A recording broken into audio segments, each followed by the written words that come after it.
¿Cómo es la Guatemala de mis sueños? En la Guatemala de mis sueños no existe el analfabetismo. En la Guatemala de mis sueños hay una educación de calidad y un CNB orientado realmente a cumplir las necesidades reales de la población, previniendo la discriminación y poniendo situaciones reales y aplicando distintos conocimientos. En la Guatemala de mis sueños no existe la corrupción. Pero para que eso pase tenemos que empezar desde las cosas mínimas como no pedir copia en nuestro trabajo ni en nuestros estudios o como no pagar para ganar grados. En la Guatemala de mis sueños hay un sistema de salud de calidad, pero para que esto pase debemos pagar nuestros impuestos a tiempo y de manera correcta. En la Guatemala de mis sueños no existe la drogadicción ni el alcoholismo. En la Guatemala de mis sueños todos los niños están bien nutridos. En la Guatemala de mis sueños ha desaparecido la delincuencia y la violencia. Saquer Rinub Alessandro Antonio Reyes Ramírez. Nutugpa, Tikayarem Halem, Diki Enaboj, Chuka Diki Panobaj, Nijalajoj, Kiwach, Wina. Para hablar de respeto a las diferencias multiculturales y pluriculturales, tenemos primero que definir qué es cada una.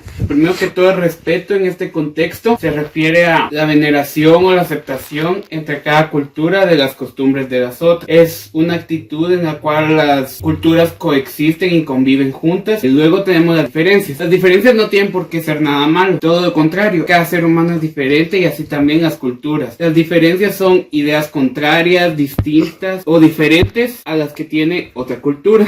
Dentro de la multiculturalidad hay varias culturas, sin embargo ninguna de ellas coexiste, es como si hubiera una barrera que las separara. Esto lo podemos ver, por ejemplo, hace años dentro del conflicto interno, dentro de las culturas, que los mestizos y los indígenas estaban segregados. Luego tenemos el concepto de pluriculturalidad y ya podemos hablar de que las culturas coexisten más entre sí, se apoyan más entre sí y conocen un poco más de ellas. Sin embargo, aún hay algo que aún no permite que compenetren las dos culturas. Esta es la Guatemala actual. Los alumnos ahora reciben clases como idioma y cultura maya, Xinca y Garífuna, y cada vez tenemos más acceso a la información, a los idiomas y a toda la cultura de cada etnia. Entonces entre sí ya cada vez comparten más, coexisten más, comparten conocimientos. Sin embargo, aún hay cierta discriminación, cierto racismo y cierta segregación. Y el último concepto, que es la interculturalidad, que es el sueño de toda nación y que me atrevería a decir que quizás ninguna ha logrado. La interculturalidad es un proceso en el que las culturas pueden coexistir entre sí completamente, en el que deja de haber discriminación,